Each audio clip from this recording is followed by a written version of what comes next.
Delhi university के 4 दोस्त आरव, सिमरन, आदित्य और नेहा गर्मियों की छुट्टियों में नैनीताल घूमने का प्लान बनाते हैं। कॉलेज की थकावट और एग्जाम्स की टेंशन से छुटकारा पाने के लिए वे कुछ रोमांचक चाहते थे।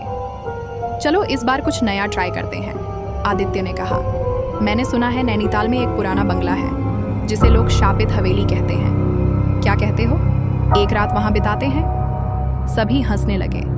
सिमरन ने मजाक में कहा, अरे यार, डरपोक मत बनो, अगर भूत निकला तो उससे भी दोस्ती कर लेंगे।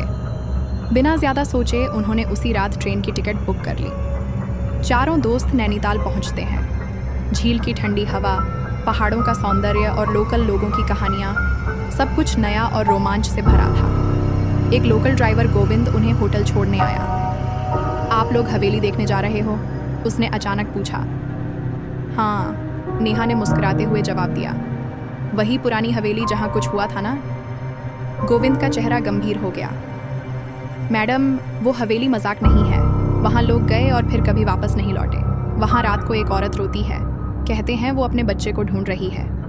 चारों चुप हो गए, लेकिन युवा खून को डर कहाँ लगता है। उन्होंने गोविंद की बात को एक और डरावनी कहानी समझकर टाल दिया। शाम को वे पहाड़ी रास्तों से होते हुए उस हवेली की ओर निकल पड़े। हवेली झील के दूसरी ओर एक सुनसान इलाके में थी, जहां अब कोई नहीं रहता था।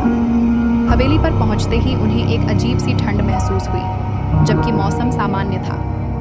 हवेली टूटी फूटी थी, खिड़कियां झूल रही थीं और दरवाजे की दरारों से धूल उड़ रही थी।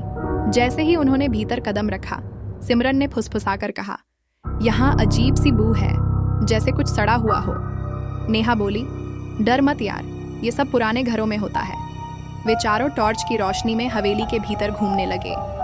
दीवारों पर पुराने पोस्टर, फटी तस्वीरें और एक झूला जो बिना हवा के भी हिल रहा था।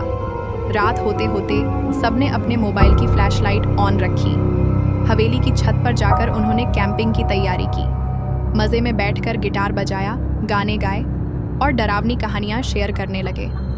रात के करीब 2 बजे अचानक हवेली के अंदर से एक दर्द भरी औरत की चीख सुनाई दी। मेरा बच्चा दे दो। आरव खड़ा हो गया। ये क्या था? नेहा कांपते हुए बोली, शायद कोई और है अंदर, हमें देखना चाहिए। वे चारों नीचे गए और देखा, हवेली का मेन हॉल धुंध से भर गया था।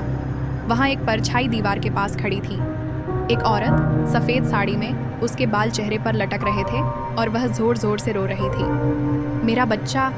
मुझे मेरा बच्चा लौटा दो। उसकी आवाज़ दीवारों से टकराकर गूंज रही थी।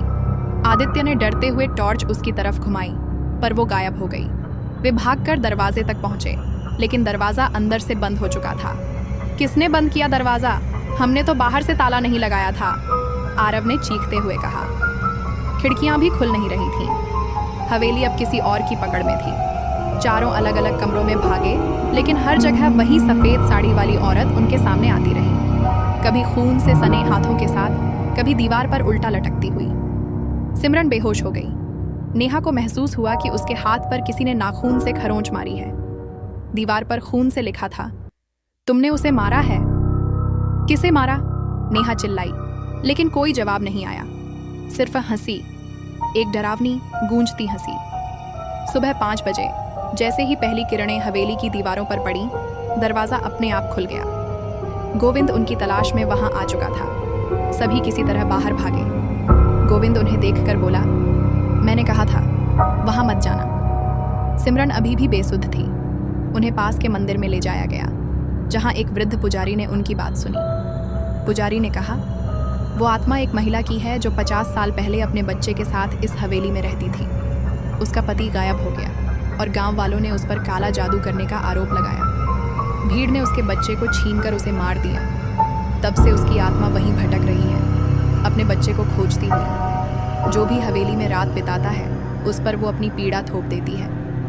नेहा ने कांपते हुए पूछा, अब हमसे कैसे बचेगी? पुजारी ने कहा, वो तब तक पीछा नहीं छोड़ती जब तक कोई माँ उसकी तरह पीड़ा ना महसूस करे। तुम सबको अगली पूर्णिमा तक मंदिर में रहकर तपस्या करनी होगी, वरना। सभी मंदिर में रुके। पूजा, व्रत और मंत्र जाप के बाद वे थोड़ा सामान्य होने लगे। पर एक रात नेहा को फिर वही आवाज़ सुनाई दी, मेरा बच्चा लौटा दो। उसने आईने में देखा। उसकी आंखें सफ़ेद हो चुकी थीं। उस रात नेहा गायब हो गई। सुबह मंदिर के आंगन में खून से लिखा था, अब माँ को उसका बच्चा मिल गया। नैनीताल की ट्रिप 4 दोस्तों ने साथ शुरू की थी, पर वापस सिर्फ 3 आए।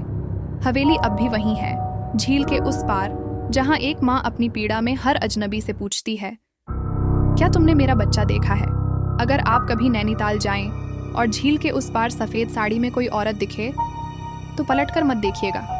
दोस्तों, ये रही आज की कहानी। आपको ये कहानी कैसी लगी हमें कमेंट करके ज़रूर बताएं।